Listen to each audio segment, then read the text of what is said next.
जय धर्मेश। जय धर्मेश।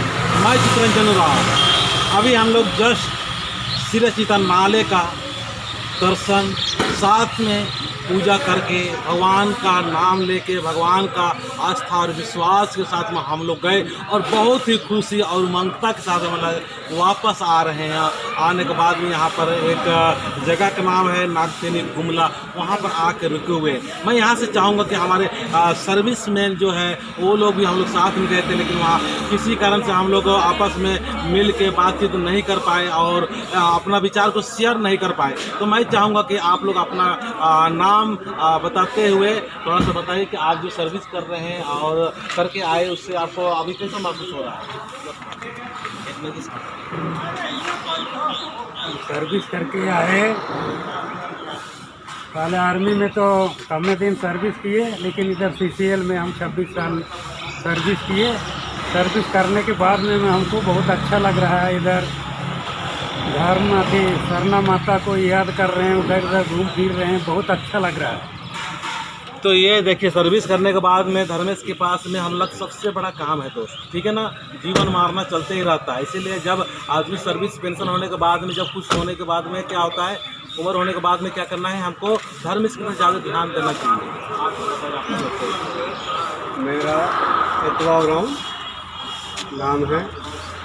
मैं राइफल फैक्ट्री में 38 साल नौकरी करके आए। रिटायरमेंट 2016 में, 2018 में सॉरी।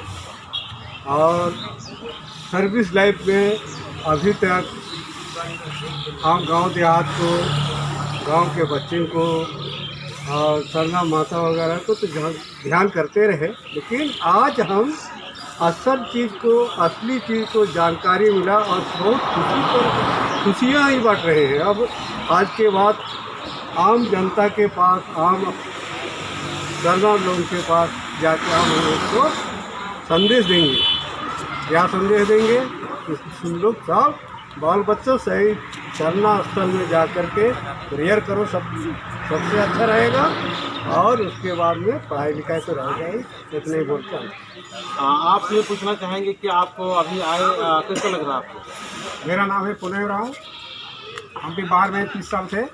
उसके बाद उस टाइम पे इतना टाइम मिलता ही था, थोड़ा टाइम मिलता है। इसलिए आज जो हम लोग का पूर्वजों का जो धर्म स्थान है सिरसीता नाले, नाम सुने थे लेकिन आए नहीं थे। आज आके सामने से देख लिए, अच्छा बहुत लगा, लेकिन बीच में थोड़ा सा पानी उड़ कर दिया। बाकी सब ठीक ठाक है। और हम उम्मीद करेंगे अगला से भी बोलेंगे कि समय निकाल के अपना धर्म स्थान, जातियों का धर्म स्थान है आदिवासियों का, वहाँ आना चाहिए। जय। तो हम जैसे चाहेंगे कि अभी जब सरहुल आ रहा है, तो सरहुल जो आ रहा है उसके बारे में संदेश बताइए कि क्या, मतलब सरहुल में किस प्रकार की तैयारी करना चाहिए। जय धर्मेश। आज हम लोग सिरसीता नाले में गए थे, जो हमारा पूर्वज सृष्टि का जगह है, जहाँ पर उत्पत्ति हुआ था भाई बहन के नाम से, रखोल नाता, धर्मखंडो और सुखनी डूमर। तो हम ये बोलेंगे, हमारा वो धर्म एक आस्था का केंद्र है और हम वहाँ पर हर आदमी को, आदिवासी लोग को दर्शन करने जाना चाहिए। वहाँ से हमको दर्शन करने से हमको अच्छा मन में आता है, विचार आता है, सोच आता है। आप सरहुल के बारे में बताइए। सरहुल में हम लोग ज़्यादा से ज़्यादा अपने धर्म और संस्कृति को और अपने जो तिरंगा झंडा को हर लोग अपना अपना आंगन में गड़ना चाहिए। और जुलूस को हम लोग भी बहुत ज़्यादा जोर शोर से उसको जुलूस को निकालेंगे, ले जाएंगे, ताकि हमारी परंपरा संस्कृति बना रहे। तो मैं बार बार संदेश देने का प्रयास कर रहा हूँ। हमारा सरहुल आ रहा है, सरहुल पहुँच गया है। इस सरहुल के शुभ अवसर पर अपने अपने घर में जरूर लड़ी वगैरह लगाएं और घर का साफ सफाई करके अपना दिमाग जो भी अच्छा और साफ सफाई रखे, किसी से ईर्ष्या द्वेष और जलन का भावना ना रखे। और मैं चाहूँगा कि अगर सरहुल में हो सके तो अच्छा सरहुल का अच्छा भजन बजाए। ये डिस्को डांस जून से हम लोग का समाज में बहुत सारे दुष्परिणाम हो रहे हैं। तो हम चाहेंगे कि अच्छा से लड़ी लगाएं, अच्छा से झंडा वगैरह लगाएं और प्रधान से बढ़िया से पूजा कराएं और अच्छा धुन के साथ में सरहुल मनाएं, अपना सरहुल गीत के साथ में। अगर वो भी नहीं कर पाते हैं तो अपने धार्मिक जो भजन है वही भजन वगैरह करना चाहिए। क्या सर? सही रहेगा ना? चलिए, जय धर्मेश।